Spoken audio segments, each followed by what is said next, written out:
Fala aí pessoal, tudo bem com vocês? Chegou o momento de falar sobre as minhas melhores leituras de livros de ficção que eu fiz em 2025. No total, eu li ali, pode-se considerar 20 livros de ficção, porque foram 18 livros de fato, mais 2 quadrinhos HQs ali que também eram de ficção. Então foram 20 no total, e desses 20 eu selecionei 10 para a gente discutir aqui, que foram os melhores livros que eu li nesse ano. Eu escolhi 10 porque foi difícil de conseguir tirar algum dessa lista, estava com dificuldade até de ordenar. Eu coloquei na ordem, né, do 10º lugar até o 1º lugar das melhores leituras que eu fiz. E havia uma diferença entre o 10º e o 11º ali, em questão de qualidade, e que fique bem claro, tá? Esses melhores livros que eu li é do meu gosto. Então, o que eu mais gostei de ler, o que eu achei mais marcante, o que mais me impactou, que eu levei ali por vários dias pensando sobre o livro. Se você tem alguma opinião diferente, fica à vontade para comentar nos comentários. E se você também quiser, fique à vontade para falar quais foram as melhores leituras que você teve no ano de 2025 e agora nesse vídeo, principalmente os livros de ficção. Bom, sem mais delongas, vamos que vamos falar sobre as minhas melhores leituras de ficção de 2025. Já aviso logo que o Brasil está muito bem representado nessa lista. Eu fiz várias leituras de livros brasileiros nesse ano de 2025 e vou começar aqui inaugurando esse top 10 com um livro brasileiro que foi muito comentado nos últimos anos. Eu sempre vi ele sendo colocado aí como as melhores leituras de vários leitores ao redor do Brasil, e eu tô falando de um livro que é A Cabeça do Santo, da Socorro Racioli. Nesse caso aqui a gente vai acompanhar a história de um protagonista chamado Samuel. Ele é um cara que vive lá no sertão do Ceará e ele vai até uma cidade praticamente ali já abandonada, fantasma, que é a cidade de Candeia, por conta de uma promessa que ele faz para a mãe depois que ela faleceu, para encontrar o pai dele, que está desaparecido, ele não conhece. E ele vai nessa cidade para tentar descobrir o paradeiro do pai dele. Chegando lá, ele acaba não encontrando um local muito receptivo para ele, mas ele acha um abrigo na cabeça de um santo decapitado, e esse santo é Santo Antônio, conhecido também como o Santo Casamenteiro. Só que é nesse momento que a magia começa a aparecer nessa história. A Socorro Racioli coloca então um realismo mágico para dar uma pitada ali de coisa diferente, assim, é literalmente a possibilidade de você ver a magia acontecendo através das páginas. E quando Samuel entra na cabeça do santo, ele começa a escutar vozes, que na verdade são preces de mulheres pedindo o amor verdadeiro para o santo casamenteiro. E a partir daí, o Samuel funciona como se fosse um intermediário do santo, tentando conduzir ali algumas situações para fazer com que certas pessoas se encontrem e então dar em casamento. Com isso, a gente também vai sendo apresentado para outros personagens, como é o caso do menino Francisco, que ajuda o Samuel a conduzir esses atos aí de amor verdadeiro com as outras pessoas. De certa forma, por conta disso, a cidade começa a ser revivida. E aí a gente tem toda uma narrativa muito leve, muito descontraída, que ao mesmo tempo vão ter também pitadas de drama, um pouco de suspense. Cara, tem de tudo nesse livro aqui. E é talvez um dos livros mais tranquilos de ler dessa lista, assim. Você não tem nenhum esforço para passar as páginas. É uma narrativa tão boa de se ler, assim. É um livro ideal para sair de uma ressaca literária. Então, se você tiver aí já um tempo sem ler, ou não estiver acostumado a ler de forma alguma, cara, esse livro aqui é uma ótima pedida. E está muito bem posto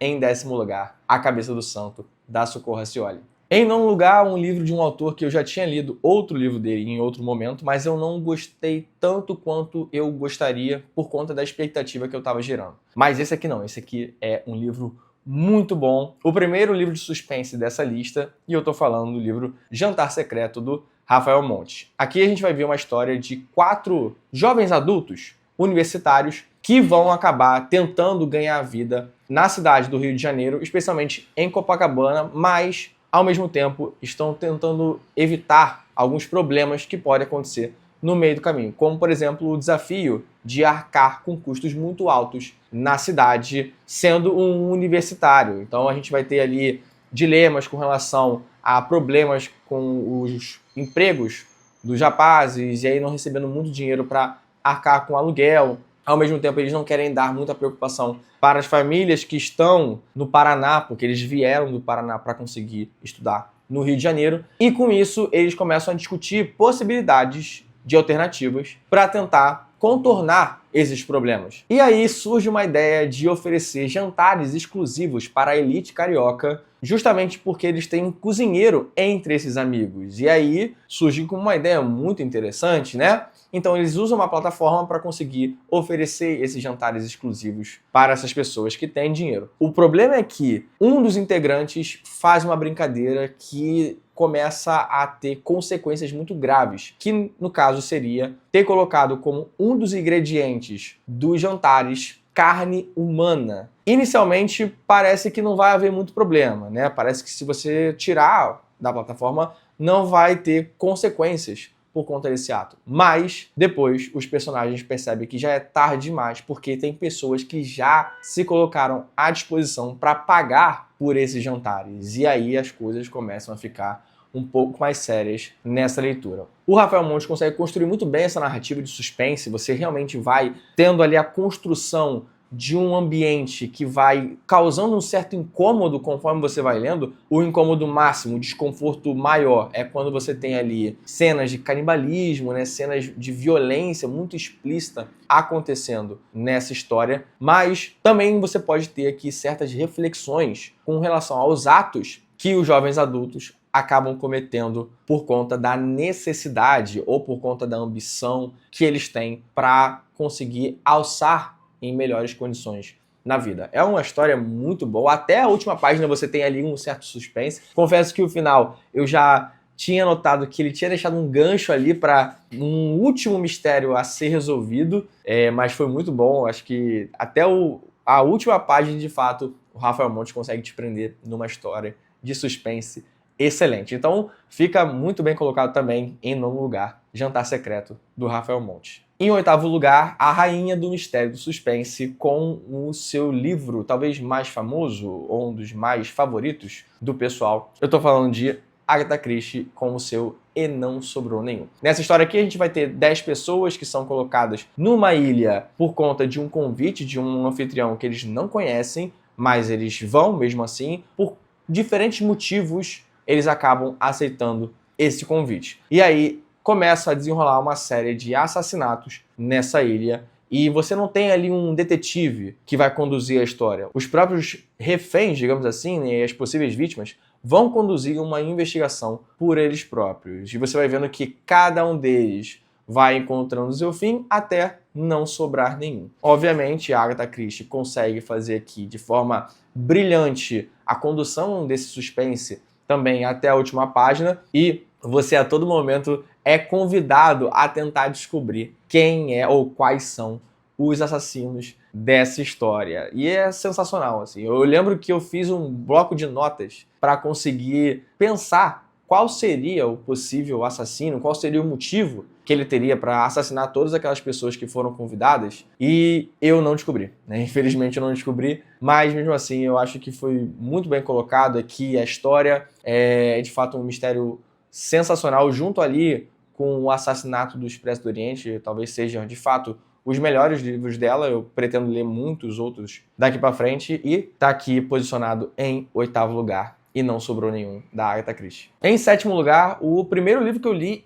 em 2025 e tá aqui na lista dos melhores. Eu tô falando de Siddhartha, do Hermann Hesse. Aqui a gente vai acompanhar a história do Siddhartha, que no caso não é o Buda da religião budista, tá? Apesar do mesmo nome, né? Mas a gente vai encontrar nessa história o Siddhartha Buda. Aqui é uma jornada de autoconhecimento, de reflexões da vida, do que importa de fato, como o conhecimento pode ser transmitido para as pessoas, mas a sabedoria não, que você tem que viver de fato pelas suas próprias experiências para saber o que é importante na sua vida e assim levar até o final dessa jornada de iluminação espiritual. Com uma escrita belíssima, o Hermann Hesse faz uma história muito legal aqui, que a gente vai ter dois amigos, o Siddhartha e o Govinda, que seguem caminhos distintos. O Govinda acaba levando muito ao pé da letra os preceitos, os conhecimentos e a forma como o Buda levou a vida dele, pensando que isso também o levaria para o cenário de iluminação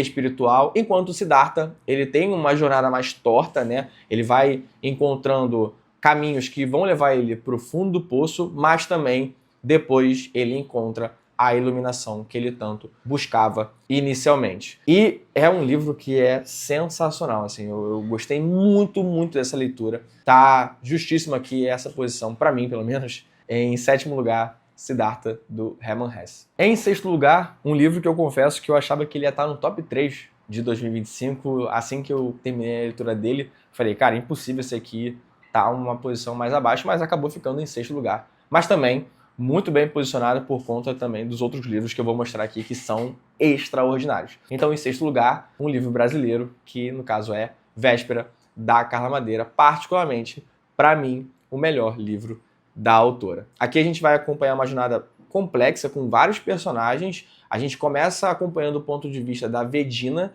que tem ali um problema com o filho, que é muito no início da história, é um spoiler, né? Mas eu vou tentar não comentar sobre ele, porque eu acho que é interessante você ter a surpresa. Assim como acontecem em outras obras da Carla Madeira, no caso, principalmente Tudo é Rio, isso acontece, em A Natureza da Mordi não lembro pelo menos disso acontecer.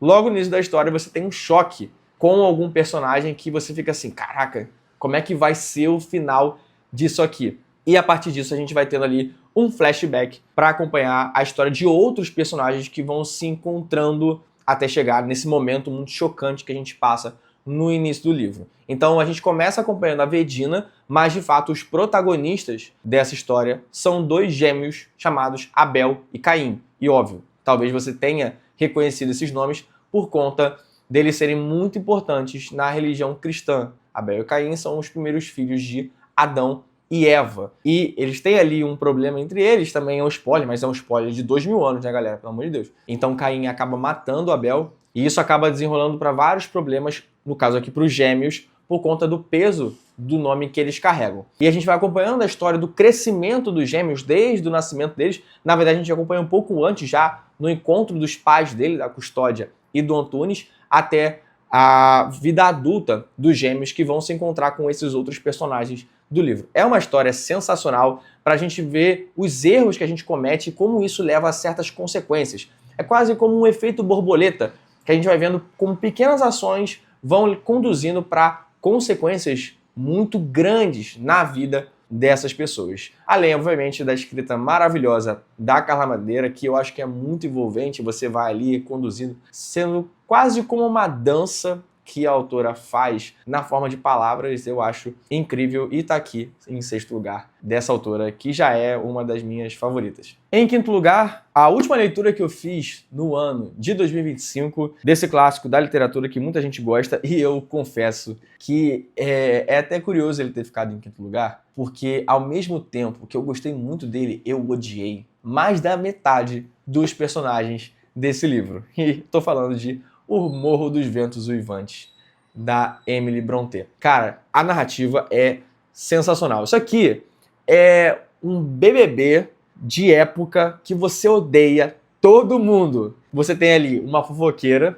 que é a personagem Nelly, que vai acabar contando a história para um inquilino de uma das moradias ali perto do Morro dos Ventos Uivantes, que faz parte da propriedade de um dos personagens, que é o Mr. Lockwood, e ele acaba sendo introduzido para a história da família, ou no caso das famílias aqui desse enredo, por conta da fofoqueira da Nelly. E assim, você tem aqui claramente dois protagonistas, que no caso é a Catherine Earnshaw e o Mr. Heathcliff, que são dois personagens extremamente detestáveis. Cara, a vontade é que os dois fiquem juntos no inferno, assim, um negócio que tira você do centro espiritual, da paz e tranquilidade. Você vê eles fazendo atrocidades, assim. Os dois são monstros, cada um à sua maneira, né? O Heathcliff, ele é como se fosse a personificação da vingança extrema, assim. Ele faz coisas que você acha inacreditável. Inicialmente ele sofre na mão dos personagens aqui, né, quando ele é criança, mas depois que ele cresce, a vingança que ele faz com os personagens leva para um nível que você não consegue compreender, você não consegue passar pano para ele. É impossível passar pano. E a Catherine, cara, ela é uma personagem que faz você cara ficar maluco, assim, vontade de arrancar as roupas íntimas pela cabeça. De verdade, é uma doideira isso aqui, uma doideira. Mas, de todo modo, a Emily Brontë faz um excelente trabalho com essa história que você vai ali sendo conduzido de forma tão bonita até, a forma como ela escreve, mas é um cenário apocalíptico, assim. Toda hora tem briga de alguém morre nessa história, alguém fica doente. É um tom de ternura e sombrio que eu acho que fica 95% do livro todo assim. Só o final que você começa ali a ver uma luz no fim do túnel. Eu ainda não fiz vídeo sobre esse livro, até porque estou gravando já também no final do ano, não deu tempo de gravar nada sobre esse livro aqui, assim como o outro que eu vou mostrar algo mais, mas eu prometo que vou fazer um vídeo para falar um pouco mais sobre esse livro. E fica aqui então, quinto lugar para O Morro dos Ventos Uivantes, da Emily Brontë. Em quarto lugar, uma leitura que é muito reflexiva, assim, você consegue tirar muita filosofia aqui desse livro. É uma história que eu diria que é terror mesmo, nem suspense, eu acho que tem terror bem envolvido nessa história aqui, de um clássico também na literatura, e eu tô falando de Senhor das Moscas, do William Golding. Nessa história a gente acompanha várias crianças que ficaram perdidas numa ilha deserta depois que o avião delas caiu nessa ilha, e elas vão acabar se organizando ali na forma de uma tribo, com alguns indivíduos claramente sendo líderes de outras crianças. E você vai ter ali diferenças entre idades, entre elas, que vão acabar influenciando na escolha desses líderes também. Então aqui a gente tem o protagonista talvez mais proeminente dessa história, seja o Ralph, mas dividindo com ele, a gente também tem o Jack, que eles são a imagem de duas coisas completamente diferentes. O Ralph, ele é mais racional, ele é mais equilibrado, ele tenta ser mais consciente ali. Talvez ele seja o mais próximo de uma pessoa adulta aqui, né, que a gente espera nessa história, enquanto o Jack, ele é muito impulsivo, muito violento, ele tenta comandar através do medo que ele imprime nas crianças. A gente também tem outros personagens aqui que têm características muito marcantes aqui que podem representar algum aspecto da humanidade e da sociedade. Então a gente tem aqui o porquinho, que acaba sendo muito voltado para um viés científico, né, com uma racionalidade científica por trás da forma como ele fala, da forma como ele se expressa e mostrar a verdade para as crianças. A gente também tem outros personagens como o Simon, que tem ali uma característica muito marcante da bondade, da inocência, que faz com que os meninos dessa ilha, que todos são meninos na verdade, tem ali estereótipos muito bem definidos que a gente pode acabar refletindo um pouco sobre cada tipo deles. E, além disso, a gente também aqui tem uma grande reflexão se o homem ele é mau por natureza ou se a sociedade acaba imprimindo essa maldade no ser humano. É uma leitura brutal, é uma leitura muito visceral, assim, você vai vendo as crianças cometendo atrocidades entre elas e você fica tipo, cara, tem que ter algum adulto para salvar essa situação, mas não é isso que importa na história. Você tem aqui uma leitura filosófica reflexiva sobre a condição humana e eu achei espetacular. Por isso mesmo ele está aqui em quarto lugar nessa lista. Em terceiro lugar, entrando no pódio aqui com a medalha de bronze, um dos livros que me fizeram pensar em um universo com muito mais carinho. Eu não tinha tanto apreço assim com o universo do Tolkien, com O Senhor dos Anéis e tudo mais, mas esse livro aqui eu acho que ele foi o estopim para uma mudança na relação que eu tenho com esse autor, né? Eu nunca li nada dele antes, eu só tinha visto os filmes mesmo, nunca tinha me apegado muito a eles, mas esse livro eu acho que ele vai começar a mudar um pouco isso. E eu tô falando de O Hobbit, do Tolkien. Eu já gostava dos filmes, tá? Eu sei que tem muita gente aí que lê os livros e não gosta dos filmes, especialmente do Hobbit, né? Do Senhor dos Anéis eu acho que não tem muito isso não. Mas o Hobbit eu sei que tem uma galera que detesta, assim, especialmente quem leu. E aqui você consegue sentir a magia nas páginas que vão passando. Essa história inicialmente era homenagem aos filhos do Tolkien, ou seja, a gente já imagina que seja uma história mais voltada para crianças, mas não tem nada disso. Tem um pouco, na verdade. Mas é também voltado para adultos. E aqui a gente vai acompanhar a grande jornada do Bilbo Bolseiro, que começa muito tímido ali no condado, mas ele é recrutado por alguns anãos. E é verdade, é anãos que fala, tá? O Tolkien acaba explicando um pouco isso. E também por conta de um mago chamado Gandalf, que eu já gostava muito por conta dos filmes, né? Talvez seja o meu personagem favorito, assim, das obras do Tolkien que foram adaptadas como filmes, mas aqui eu acho que isso só aumentou cada vez mais, assim. Eu gosto muito do Gandalf, acho um personagem sensacional. E também gostei muito do Bilbo. Eu não tinha muito apego, eu era meio indiferente assim ao personagem do Bilbo dos filmes. Achava legalzinho, mas nada demais. Mas aqui não, aqui eu gostei muito dele. Você também tem outros personagens aqui que são bem marcantes. Os anãos, os elfos também aqui são importantes. Tem algumas diferenças muito notáveis do livro para com os filmes do Hobbit. E eu gostei bem mais do livro. Eu confesso que, pela minha memória, eu ainda não vejo os filmes ainda como uma atrocidade, um crime contra a obra do Tolkien. Mas também faz tempo que eu já vi esses filmes. Talvez seja o momento de eu revisitar os filmes para fazer essa comparação. E depois eu vou fazer um vídeo mais detalhado explicando essa obra aqui. Cara, é sensacional. Isso aqui é ouro. Isso aqui é maravilhoso. Em terceiro lugar, Hobbit, do Tolkien. Em segundo lugar, um livro que eu também já estava com muita expectativa sobre ele, mas eu acho que ele foi além das minhas expectativas, assim, é uma coisa extraordinária o que o autor fez aqui. A reflexão que ele traz pra gente na forma de um livro tão curto é impressionante e reflete bem os tempos atuais. E eu tô falando de A Metamorfose, do Franz Kafka. Aqui a gente vai acompanhar a história do Gregor Samsa, que é um caixeiro viajante e ele acorda na forma de um inseto. Na verdade, não sei se é bem um inseto que se pode falar, mas é um monstro, tá? Que tem ali características de um inseto. Ele acorda nessa monstruosidade e a primeira coisa que ele se preocupa é como que ele vai avisar pro chefe dele que ele não vai conseguir trabalhar naquele dia. Então, assim, pouco importa para ele ter virado uma barata gigante, como muitas pessoas acabam pensando nesse monstro. O Gregor só quer saber se ele vai conseguir manter o emprego dele ou não, porque a família dele precisa disso. Então, o Gregor aqui, em praticamente nenhum momento ele pensa em toda a transformação, sofrimento, tanto físico quanto mental, que ele vai passando ao longo dessa história. Ele está muito mais preocupado com os outros em vez dele mesmo. E essas pessoas que ele está preocupado não ligam para ele, porque você tem ali essa virada, essa transformação de uma pessoa que eles consideram como úteis para uma pessoa que a gente considera como inútil, porque não vai conseguir fazer nada além de ficar dentro do próprio quarto. Você sofre junto com o Gregor